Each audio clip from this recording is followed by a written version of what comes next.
the whole idea in Principle 1, which states that nonviolence is a way of life for courageous people, and that was an elaboration on the statement that nonviolence is not for cowards. Mahatma Gandhi espoused that very clearly.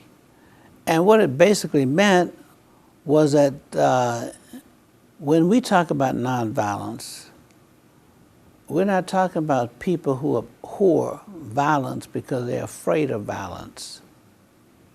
That some people cannot stand blood, for example, they cringe, and some people don't want to become injured.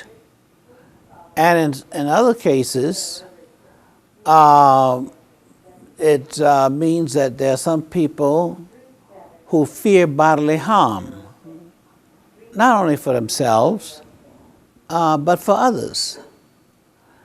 And I think that we want to clearly state that it takes courage for people to practice nonviolence. It goes beyond simply being afraid to act, because a person might be victimized by violence.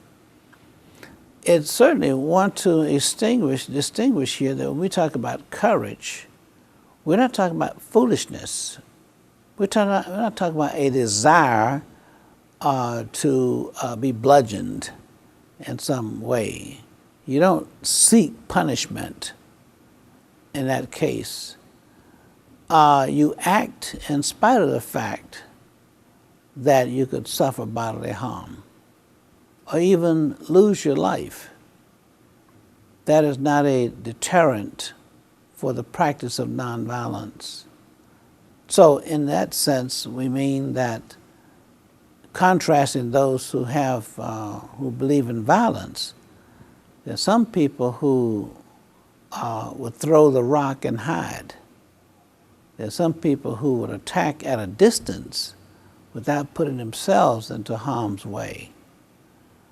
And what we're saying here emphatically, that for nonviolence, it takes courage, even if it means putting oneself in harm's way.